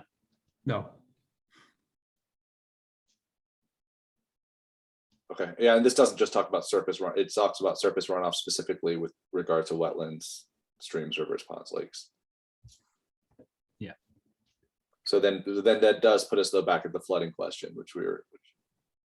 Okay, so the next section 5 is flooding. So the proposed action may result in development in a designated floodway. It's not in a floodway. It's not in a 100-year floodplain or 500-year floodplain. It's not in either of those. So let's turn off the no here for a second and just say it's not development in a designated floodway. It's not development in a 100-year floodplain. It's not development in a 500-year floodplain. Mm-hmm. The proposed action may result in or require modification of existing drainage patterns. I mean, I don't think so. Right now you have it's running downhill on a lot. It may have a small impact on that lot, but it's not a major impact. Well, I think, and Joe Termelli can speak to, it might affect drainage patterns because now drainage will go around a structure, but they're putting in stormwater improvements to address this this change, right? Right, and today, the stormwater runs off the lot onto Water Street into an existing stormwater system further down the road, which they are extending, up to the property, the project site. So You know, it'll capture that runoff from the site before it runs down the road. And, you know, and around the perimeter of the building, they have the proposed infiltration bed and trench. So I don't think it really alters drainage patterns. They are mitigating stormwater runoff. Mhm. So, I would think that'd Joe, be, one of the questions that, you know, one of the concerns that's been expressed by the community is the, that, you know, basically this water is now, it used to run down the lot and now it's going to run to their properties next door. Has the applicant provided enough information for you to determine whether that's you know, reasonable to happen in certain circumstances or? but yeah, it's actually not, I don't think it's true. The runoff from the building, all of the roof leaders are directly connected to the village's storm system because they are extending that pipe up Water Street and adding a catch basin in front of the property. They're collecting and directly discharging to the village's system as opposed to letting it run over land. And then any runoff around the perimeter of the building will be captured in the infiltration trench. So it won't even have the opportunity to leave the site. It'll all be collected and conveyed directly to the village's storm system. That's extremely helpful to have clear. Okay. All right, so then this is a no or small impact may occur. The proposed action may change floodwater flows that contribute to flooding. No. No. Right. If there is a dam located on the site of the proposed action, is the dam in need of repair or an upgrade? There's no dam. Okay. So I think for that category, maybe putting the yes on top and then all the no's is at least acknowledging that There's potential. there's potential, but there's no or small impacts. How do you feel about that, Seth, and the rest of the board? I agree. That makes sense to me. I agree, it makes sense. I have a question, and I wonder if a lot of the comments on flooding are related to flash flooding, you know, because of the topography at that area. Although Water Street is fairly flat, Secret Road and the contributing roads there all have quite a bit of pitch to them, and clearly can convey a lot of water in a big rain event where a lot of water precipitation is falling within the hour. And that I feel like that the mitigation that they're offering with the dry wells and the infiltration on the side, if they're capturing their own water that they would be producing on that lot, is good mitigation. That's it.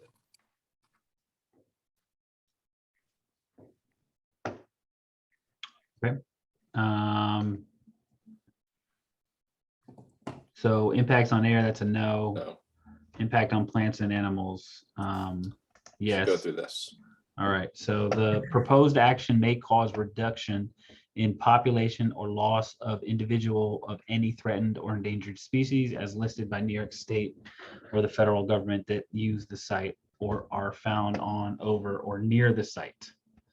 And I think that the mapper does identify some endangered or threatened species, but they're like fish, they're anglers or some sort of a fish, and then maybe one turtle or something. Where is it? I'll have it right here.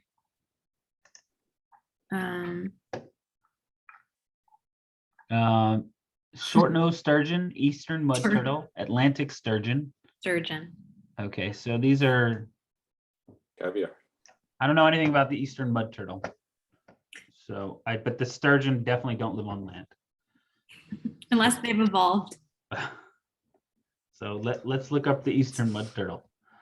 Sound like it'd be something that would want to live on a steep slope, but doesn't take the check, right? That seems like a potentially a species that might want wetlands, like some sort of a wetter habitat. A small nondescript reptile measuring 3 to 4 inches all around. Range of the species: Long Island, southern Florida. Yeah, there's they prefer shallow, soft bottom, slow moving water with abundant vegetation. Yeah. Yeah, I'm guessing they got identified because this is part of the Hudson Valley Critical Environmental Area. Yeah, it does say they like the water. They're partly aquatic, so I can't imagine they're up the hill there. Brackish water, marshes, small ponds, wet ditches. All right. Okay, so we will say no. The proposed action may result in reduction or degradation of any habitat used by any rare, threatened, or endangered species as listed by New York State federal government. No. Proposed action may cause reduction in population or loss of individual of any species of special concern of conservation need as listed by New York State or the federal government that use the site or are found on. No. The proposed action may result in reduction or degradation of any habitat used by any species of special concern and conservation need as listed by New York State or the federal government. So no. The proposed action may diminish the capacity of a registered natural landmark to support biological community. It was established to protect. No. The proposed action may result in the removal of or ground disturbance in any portion of a designated significant natural community. No. The proposed action may substantially interfere with nesting, breeding, foraging, or overwintering habitat for the predominant species to occupy the production site. No. The proposed action requires the conversion of more than 10 acres of forest grasslands or any other regionally or locally important habitat. No. Proposed action, commercial, industrial, or recreational projects involves use of herbicides or pesticides. No. I think this would be a situation where we would maybe fill in other impacts, Yeah. you know, like go into detail on the trees. Loss of mature trees on sites. Yeah, and then I would go into further detail on the reasons and support. Okay, and and those reasons would include that they will have to replace, as a condition of the approval, they will have to replace the DBH being lost on site. So me and Amanda will work on language that's consistent with our neighboring communities, or something that makes sense here. But we'll look at what neighboring communities are doing and try to come up with something that makes sense and present it to the board. Sounds good. Okay, impact on agricultural resources, no. Impact on aesthetic resources. So the land use of the proposed action are obviously different from or are in sharp contrast to current land use patterns between the proposed project and a scenic or aesthetic resource. So let's just say yes for the purpose of going through the questions. It says the land use, and the land use of residential and commercial is not obviously different from what's going on over there because there are a mixture of uses in that area, but let's assume that it is yes here and go through the questions. Proposed action may be visible from any official designated federal, state, or local scenic or aesthetic resource. No, I mean. Was the train station that you mentioned an officially designated resource? I think the Palisades are, Mhm. right? Is the river itself? Let's check the EAF. I don't know the answer to that.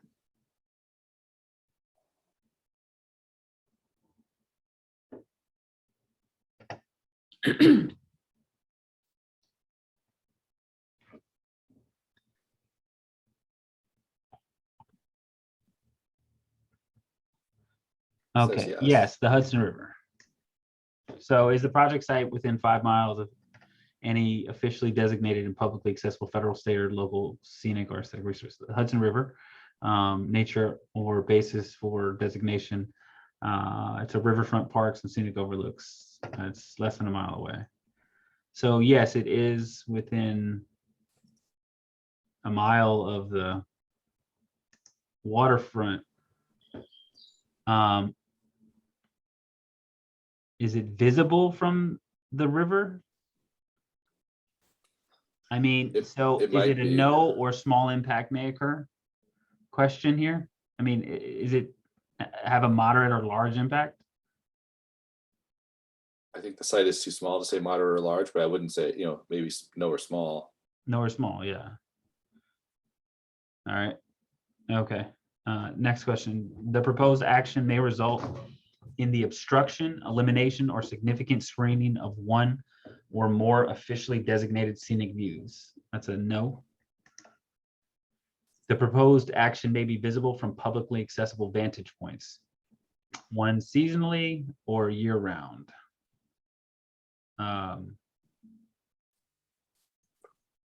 So it is visible from the street sidewalk. Now, how do you define a vantage point? Again, So compare, I think Anything you would can be. compare it to the, is it more or less visible than the, buildings that are in that area? So if you have a bunch of houses that are set back, 50 or 80 feet from the block, and now suddenly you have something right on the street front, then that might be a bit different.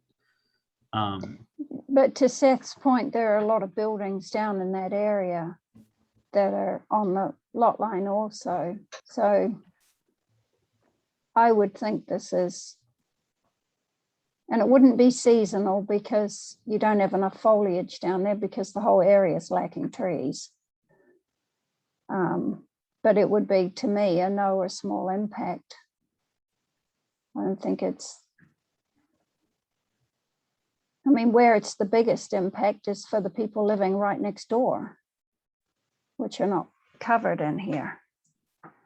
And up the hill on Secor as well. And right, are those publicly accessible vantage points? I think it's probably a no. Do we have to answer this one right now? We could all kind of walk around that area and see if we feel we agree with that. Yeah, we don't have to answer it. Yeah, you can come back to it. And sorry, I'm going to have to drop off. Yeah, we should try to finish up. We're at 8 o'clock at this point anyway, but if you have to go down, I understand. Yeah, so yeah, I think this is the last sorry. section, so I will, I'll be quick. Right. The only public vantage point would probably be Henry Gordon Park, right? I'm just even wondering from if the sidewalk or someone walking down that hill is considered a public vantage point. if you want, this is another item that I could send you the workbook on, if that might define what a public vantage point is. Yeah, it definitely does not hurt to have that. Okay. All right, the situational activity in which viewers are engaged while viewing the proposed action. Routine travel by residents, including travel to and from work, recreational or tourism-based activities. I'd say, it's certainly seen in both of those contexts, but I would say that the impact, this is very similar to C. I don't think that it's. Okay, so do you want to come back to this one as well? Yeah, we can come. Let's talk about those as a suite because I think they're related. All right. The proposed action may cause a diminishment of the public enjoyment and appreciation of the designated aesthetic resource. Designated aesthetic resource being the Hudson River. It doesn't block any views, that's for sure. I would say no. Okay. There are similar projects visible within the following distance of the proposed project: 0 to 1/2 mile, 1/2 to 3 miles, 3 to 5 miles, 5+ miles.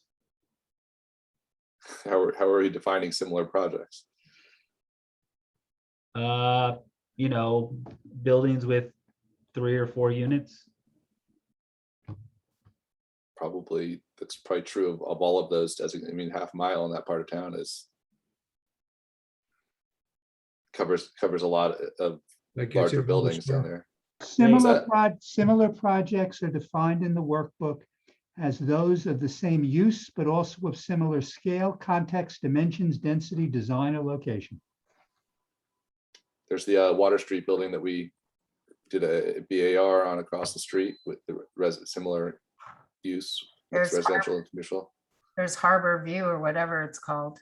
Harbor Square, yeah. Harbor Square. Yeah. Substantively larger. I would imagine that's within 1/2 mile of this, Yeah. as the crow flies. Now we can pull up the But they say invisible, right? They actually say projects visible. Well, it says within a half mile, and it gives multiple scales of view. But let's just say that you're standing on this corner. This is much less than half a mile. Okay. So You see Harbor View, Harbor Square. Harbor Square, Here. This is the building that came up the other day. Yep. right? Right.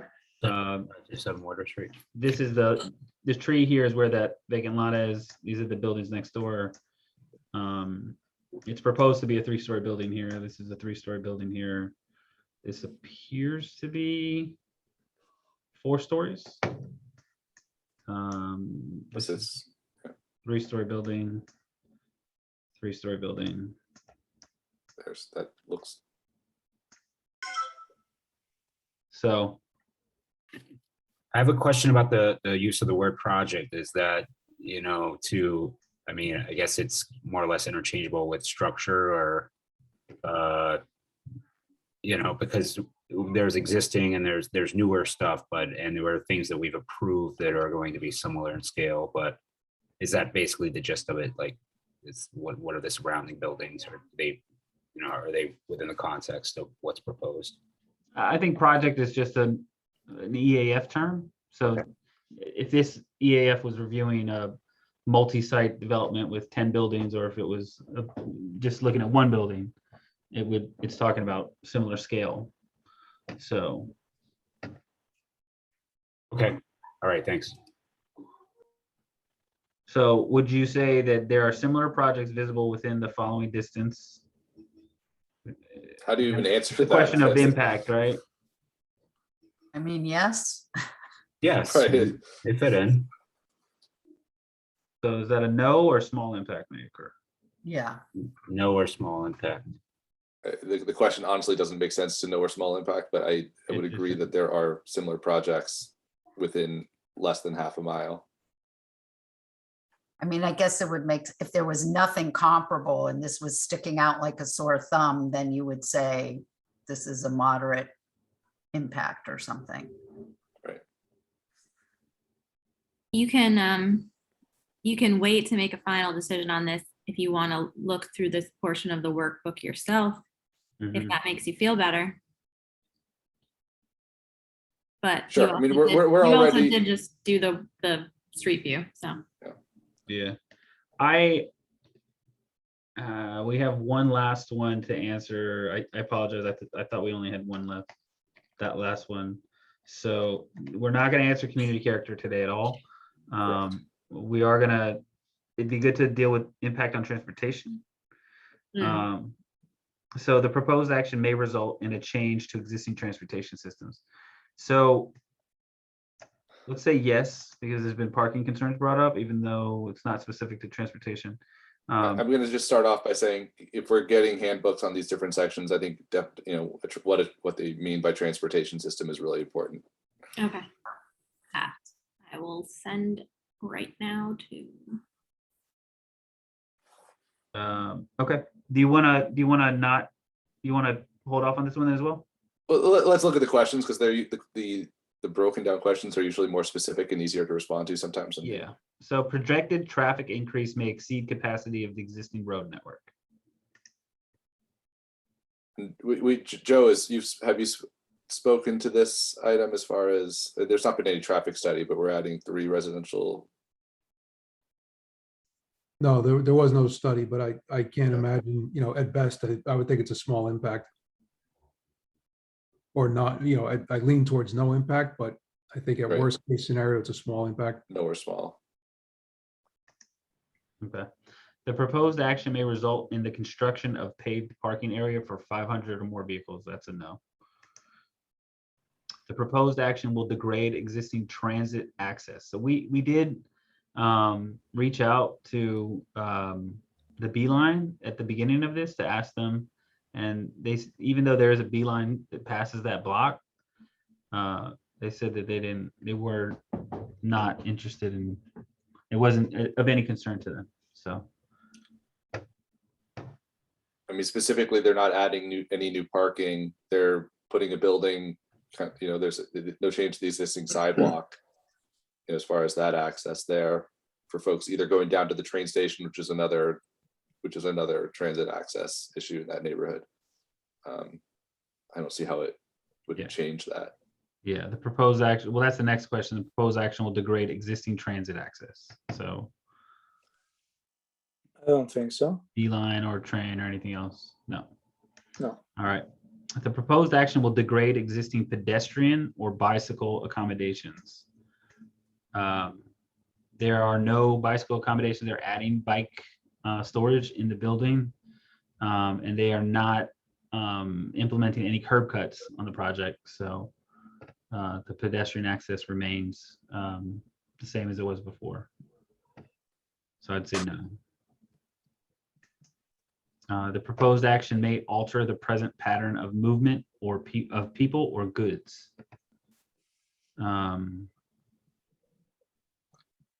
That kind of comes down into use. If it's, you know, residential and commercial uses there, are those consistent with how people will move into that building and out of that building relative to the other uses? I mean, that in a certain respect, that's a little bit tied up in some of the ones that we're not ready to talk about, right? In terms of community character in a tangential way. I don't know. Okay. I think this is a situation again where I feel like maybe in other impacts we have to say something about parking, because where else would it be addressed? And I'll certainly address it further in the reasons and support. Okay. But yeah, because where else would we talk about it? Yeah. Parking is not provided for this project.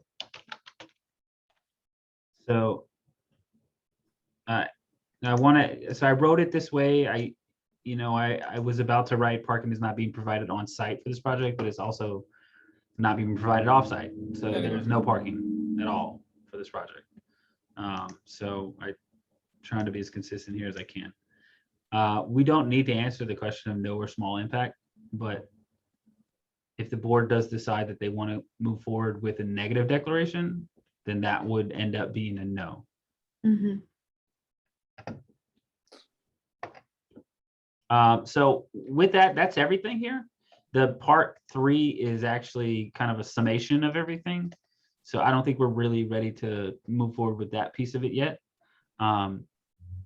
So what I'm going to do is I'm going to send this to everybody. And Amanda, I don't know if you've already sent it. If not, she's going to send you the workbook. And then we can, kind of continue the conversation next week. Sounds good. I think that's good for tonight. I don't think that was it for the agenda, or did we? That's we it. may have had something. That's Yeah, it for the that was agenda. it. There's one item that I wanted to talk to you about, Seth, earlier today, and I'll bring it up here if it's okay. I don't know. It's just the EAC is going to be meeting on the Birchbrook site to do a site visit, and they asked if any planning board members would like to be in attendance. And I wanted to talk to you about it first before I reached out to the rest of the board. So I apologize for not doing that in advance.